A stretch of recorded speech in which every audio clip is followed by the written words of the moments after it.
بڑائی بزرگی وحدہ لا شریک خالق کائنات مالک ارض و سما کو لائق و سزاوار ہے، جو ہم سب کا خالق مالک مدبر و پالنہار، جس نے انسانوں کو ایک مقصد کے تحت پیدا کیا۔ درود و سلام ہو تمام انبیاء کرام پر، خصوصاً ہمارے اور آپ کے آخری نبی جناب محمد رسول اللہ صلی اللہ علیہ وسلم پر، جنہوں نے ہم تک رب کا پیغام صحیح معنوں میں حق کے ساتھ پہنچا دیا۔ اللہم صلی وسلم علی نبینا محمد۔ خطبے کا عنوان ہے کل کیا جواب دو گے؟ اے غافل انسان، کیا کبھی تو نے تنہائی میں بیٹھ کر خود سے یہ سوال کیا کہ جب یہ سانس رک جائے گی، جب آنکھوں سے روشنی کھو جائے گی، جب یہ زبان خاموش ہو جائے گی، جب یہ خوبصورت سا جسم مٹی میں چھپ جائے گا، تو اس کے بعد کیا ہوگا؟ کیا کبھی سوچا ہے کہ قبر کی تاریکی میں فرشتے آئیں گے، سوال کریں گے من ربک وما دینک ومن نبیک، تو کیا تیری زبان اتنی آسانی سے جواب دے جائے گی؟ کیا تیرا ایمان اتنا مضبوط ہوگا کہ تیرے دل سے صدا نکلے گی ربی اللہ و دینی الاسلام و نبی محمد صلی اللہ علیہ وسلم؟ اے انسان، آج دنیا کے امتحانوں میں نمبر حاصل کرنے کے لیے دن رات لگا ہوا ہے، جتنی کوششیں ہو سکتی ہیں تو اس کے لیے تیاریاں کر رہا ہے، مگر جس دن کے سوالات کا کاغذ آسمان سے اترے گا اس کے لیے تو نے کیا تیاری کی؟ کل قیامت کے دن نہ کوئی سفارش چلے گی، نہ کوئی رشتہ کام آئے گا، نہ کوئی دولت اور نہ ہی کوئی رشوت قبول کی جائے گی۔ بس تو ہوگا، تیرے اعمال ہوں گے، اور ایک سوال ہوگا کہ بتا تو نے اپنی زندگی کیسے اور کہاں گزاری؟ اور اس سوال کا جواب دنیا کی طرح جیسے ہم زبانوں سے جواب دے دیتے ہیں صرف اس پر اکتفا نہ ہوگا، بلکہ ہماری آنکھ گواہی دے گی، ہمارے ہاتھ گواہی دیں گے، ہماری زبان گواہی دے گی، ہمارے پیر گواہی دیں گے۔ قرآن اعلان کرتا ہے یوم تشہد علیہم السنتہم وایدیہم وارجلہم بما کانوا یعملون، کہ جس دن ان کی زبان ان کے خلاف گواہی دے گی، ان کے ہاتھ گواہی دیں گے، ان کے پیر گواہی دیں گے، بما کانوا یعملون، جو کچھ وہ اعمال کرتے تھے۔ اور اللہ تعالیٰ کہتا ہے فَوَرَبِّكَ لَنَسْأَلَنَّهُمْ أَجْمَعِينَ عَمَّا كَانُوا يَعْمَلُونَ، کہ قسم ہے تیرے رب کی، ہم ان سے ضرور سوال کریں گے اس چیز کا جو وہ اعمال انجام دے رہے تھے، جو وہ دنیا میں کام کر رہے تھے۔ تو ذرا سوچو کہ جب ہماری ہی زبان ہمارے خلاف ہو جائے گی، ہمارے ہی جسم کے اعضاء و جوارح ہمارے خلاف گواہی دیں گے، تو اس وقت کون کام آئے گا اور کون سے اعمال کام آئیں گے؟ اس دن کوئی انسان چاہ کر بھی جھوٹ نہیں بول سکے گا، کوئی انسان چاہ کر بھی دھوکہ نہیں دے سکے گا۔ کوئی مال و دولت والا انسان تو دنیا میں رشوت خوری کا کام کر سکتا تھا، وہاں کام نہیں آئے گا۔ آج تو اپنی غلطیوں پر پردہ ڈال دیتا ہے، تنہائی میں چھپ کر گناہ کے کام انجام دیتا ہے، تو اپنی برائیوں کو دنیا کی نظر سے چھپا کر بند کمرے میں اکیلا ہی انجام دے دیتا ہے۔ مگر اس دن کیا ہوگا جب پردہ اٹھ جائے گا؟ کاش ہم یہ سمجھ لیں کہ یہ زندگی ایک امتحان ہے، ہر سانس ایک سوال ہے اور ہر لمحہ ایک گواہی ہے۔ حضرات، آج ہم اپنی ذات کے جج خود بن کر سوال کریں کہ کیا ہم نے اللہ رب العالمین کے احکام پورے کر دیے؟ کون سے ایسے احکام ہیں جنہیں ہمیں پورا کرنا تھا ہم نے کوتاہی کی؟ اور اب تک کتنے ایسے احکامات ہیں جو ہمیں اپنی زندگی میں نافذ کرنے کی ضرورت ہے؟ کتنی ایسی نمازیں ہیں جسے ہم نے چھوڑ دیا؟ کتنے ایسے گناہ ہیں جس کے ارتکاب کے بعد ہم نے توبہ کا اہتمام نہیں کیا؟ اور کتنی ایسی نعمتیں ہیں جسے ہم نے ضائع کرنے کے بعد ہمیں احساس اور افسوس نہیں ہوا؟ اور کتنی نعمتیں رب العالمین نے ہمیں دی مگر ہم نے اس کا شکر ادا نہیں کیا۔ میرے بھائیوں، آج ہم دنیا کے کاموں میں بڑی باریکیوں سے حساب لیتے ہیں، پیسوں کا حساب ہو، رشتوں کا حساب ہو، تعلقات کا حساب ہو، ہمارے کام ہمارے وقت کا حساب ہو، ہر اعتبار سے ہم باریکی دیکھتے ہیں۔ ہم حساب نہیں لیتے تو ہم اپنے ایمان کا حساب نہیں لیتے، ہم حساب نہیں لیتے تو اپنے اسلام کی فکر کا حساب نہیں لیتے ہیں، ہم حساب نہیں لیتے ہیں تو اپنے دن اور رات میں کیے جانے والے اعمال کا حساب نہیں لیتے ہیں۔ تو یہ یاد رکھنا چاہیے کہ جس دن ہم اپنے آپ کا حساب نہیں کرتے ہیں وہ دن اس کے روح کی زوال کی ابتدا کا دن ہوتا ہے۔ اسی لیے عمر بن خطاب رضی اللہ عنہ نصیحت کیا کرتے تھے، آپ بار بار لوگوں کو فرماتے تھے حاسبوا انفسکم قبل ان تحاسبوا وزنوها قبل ان توزنوا، کہ تم اپنے نفس کا محاسبہ کر لو، تم اپنے اعمال کا حساب کر لو قبل اس کے کہ تمہارا حساب کیا جائے، اور تم اپنے اعمال کو وزن کر لو، اپنے اعمال کو برابر دیکھ لو قبل اس کے کہ اللہ رب العالمین کے ترازو میں تمہارے اعمال وزن کرنے کے لیے رکھ دیے جائیں۔ لہذا ہمیں اپنے اعمال میں غور کرنے کی ضرورت ہے۔ آج اگر ہم نے خود سے یہ نہ پوچھا کہ کل کیا جواب دوں گا، تو کہیں ایسا نہ ہو ہم صرف حسرت سے کل اللہ رب العالمین کے سامنے یہ کہیں یا لیتنی قدمت لحیاتی، اے کاش کہ میں اپنی زندگی میں کچھ آگے بھیج دیا ہوتا، اے کاش کہ میں نے ایسے اعمال کر لیے ہوتے جو آج مجھے جہنم کے عذاب سے بچا لیتے، اے کاش کہ میں نے فلاں انسان کو دوست نہ بنایا ہوتا، اے کاش کہ میں اپنی زندگی ضائع نہ کی ہوتی، اے کاش میں نے فلاں کام نہ کیا ہوتا۔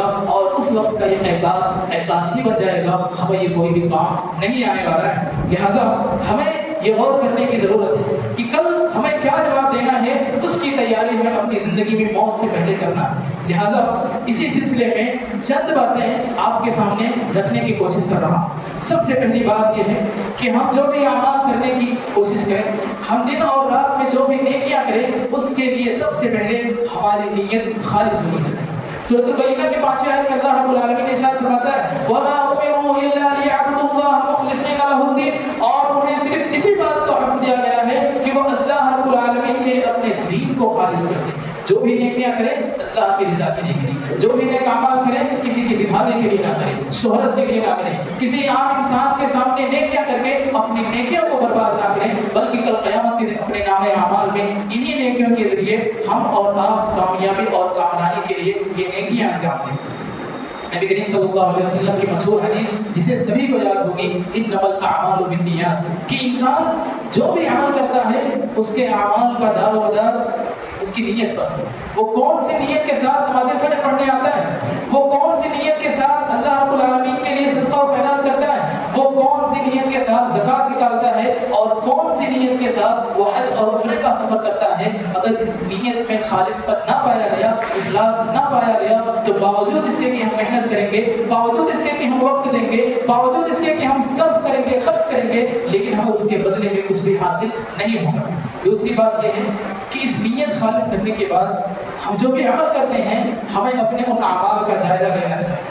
ہمارے اعمال کا اگر ہم جائزہ لیتے رہیں گے تو ہمیں یہ اندازہ ہوگا کہ ہم جو نیکیاں کر رہے ہیں وہ اللہ رب العالمین کے پاس قبول ہو رہی ہیں کہ نہیں۔ کہیں ایسا تو نہیں ہم نیکیاں کرتے جا رہے ہیں لیکن وہ نیکی کا راستہ غلط تھا، ہمیں ایسا لگتا تھا کہ فلاں چیز بھی نیکی ہے، لیکن اس کے بعد میں ہمیں پتا چلا کہ وہ نیکی نہیں تھی، بلکہ بعض لوگوں نے دین میں کوئی بدعت ایجاد کی تھی اور اس بدعت کو سنت سمجھ کر انجام دے رہے تھے۔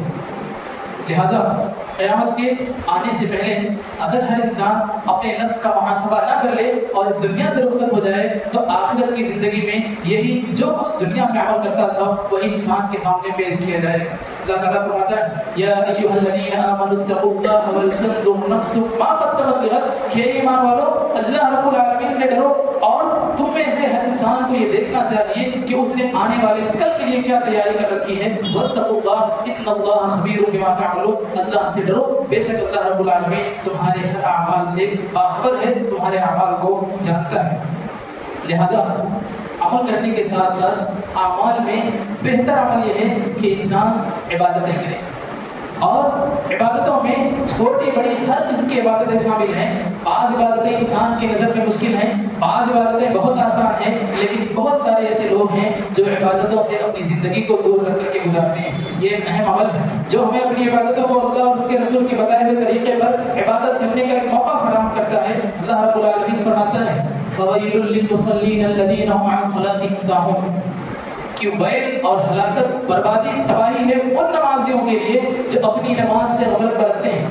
یہاں اللہ رب العالمین نے غیر نمازیوں کا ذکر نہیں کیا، نماز نہیں پڑھنے والوں کے لیے ویل اور ہلاکت کا ذکر نہیں کیا، بلکہ کہا ایسے نماز پڑھنے والے جو اپنی نماز سے غفلت برتتے ہیں، ہمیشہ نماز پڑھنے کے لیے اپنی منمانی کرتے ہیں، جماعت ختم ہونے کے بعد ان کا شیوا ہے کہ نماز ختم ہونے کے بعد وہ مسجد میں آتے ہیں، جماعت سے پڑھنے کا ان کے پاس کوئی حرص اور لالچ نہیں ہوتا، جب چاہیں اپنے حساب سے نماز پڑھ لیں، جیسے چاہیں اپنے حساب سے نماز پڑھ لیں، اور اس میں ایسی سستی کریں کہ ان کا شمار منافقت کے درجے میں ہونے لگے۔ تو اللہ رب العالمین نے کہا وَإِذَا قَامُوا إِلَى الصَّلَاةِ قَامُوا كُسَالَىٰ، اور جب وہ نماز کے لیے کھڑے ہوتے ہیں تو بہت سستی سے، بہت بے توجہی سے کھڑے ہوتے ہیں، اور یہ منافقوں کی علامت میں سے ایک علامت ہے۔ لہذا اگر ہم عبادت کے سب سے اہم رکن توحید کے اقرار کے بعد نماز پڑھنے کا اہتمام کرتے ہیں تو ہمیں اپنی نماز کی عبادت کا معائنہ کرنے کی ضرورت ہے. کہیں ایسا تو نہیں کہ ہم نماز پڑھ رہے ہیں لیکن اس کے باوجود ہماری وہ نمازیں قبول نہیں ہو رہی ہیں. کہیں ایسا تو نہیں کہ ہمیں ایمان کی حلاوت کا احساس نہیں ہو رہا ہے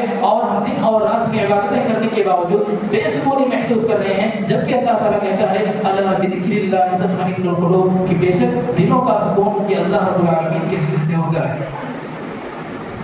اور یہی نماز اسے عبادت کا ایک اہم ذریعہ مانا جاتا ہے. قیامت کے دن جب بندوں کا فیصلہ ہوگا تو اسی نماز کے ذریعے سے انسان کے اعمال کو تولا جائے گا.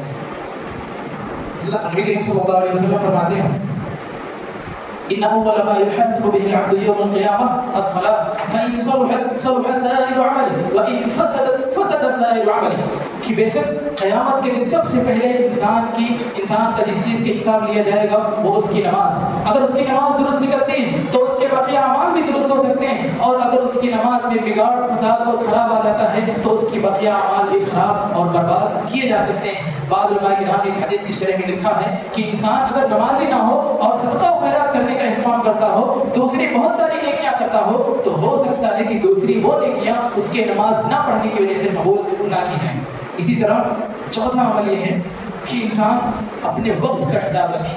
اگر انسان اپنے وقت کا حساب رکھتا ہے تو اپنے نفس کا محاسبہ کر سکتا ہے. وہ کل کیا جواب دینا ہے اس کی تیاری کر سکتا ہے. اور اگر وقت کا حساب نہ رکھے تو نیکیاں کیا ہیں, برائیاں کیا ہیں, اچھے اعمال کیا ہیں, برے اعمال کیا ہیں, اس میں وہ فرق نہ کر سکے گا. اور اللہ رب العالمین اسی وقت کے بارے میں کہتا ہے والعصر ان الانسان لفی خسر. قسم ہے وقت کی, بے شک سارے کے سارے انسان خسارے میں ہیں الا الذين امنوا وعملوا الصالحات وتواصوا بالحق وتواصوا بالصبر. سوائے ان لوگوں کے جو ایمان لائے اور ایمان کے ساتھ ساتھ عمل صالح کرتے رہے, دوسروں کو حق کی وصیت کرتے رہے اور صبر کی ترغیب کرتے رہے.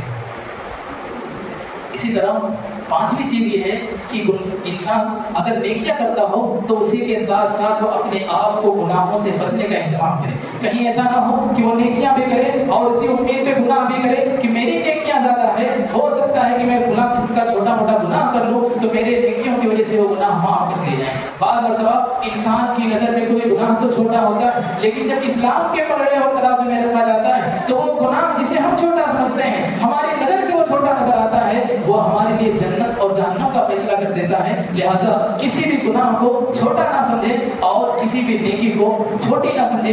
ہر نیکی ہمارے لیے مشعل راہ اور جنت کا راستہ بن سکتی ہے. شرط یہ ہے کہ ہم جو بھی عمل کریں وہ اخلاص کے ساتھ کریں, صحیح اعمال کریں اور اپنی عبادتوں کا معائنہ کرتے رہیں اور اپنے وقت کا حساب رکھنے کے ساتھ ساتھ گناہوں سے بچیں. اللہ تعالیٰ سے دعا ہے اللہ تعالیٰ ہم سب کو کہی گئی باتوں پر عمل کرنے کی توفیق عطا فرمائے اور ہم میں سے ہر انسان کو اپنے نفس کا محاسبہ کرنے کی توفیق بخشے. آمین. وآخر دعوانا الحمد للہ رب العالمین.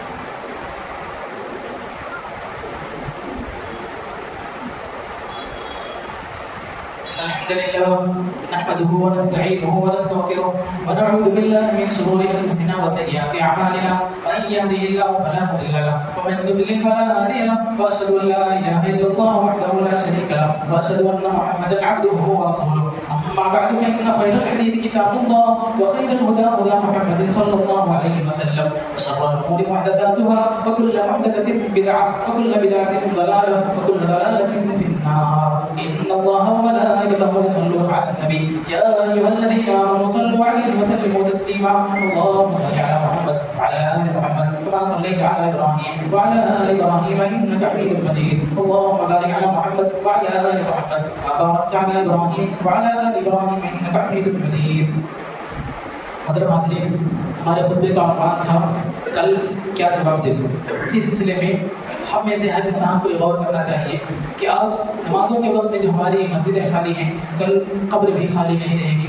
آج یہ جو قرآن نے بند کر کے رکھ دیا ہے کل یہ ہمارے خلاف گواہی اور حجت بن سکتا ہے.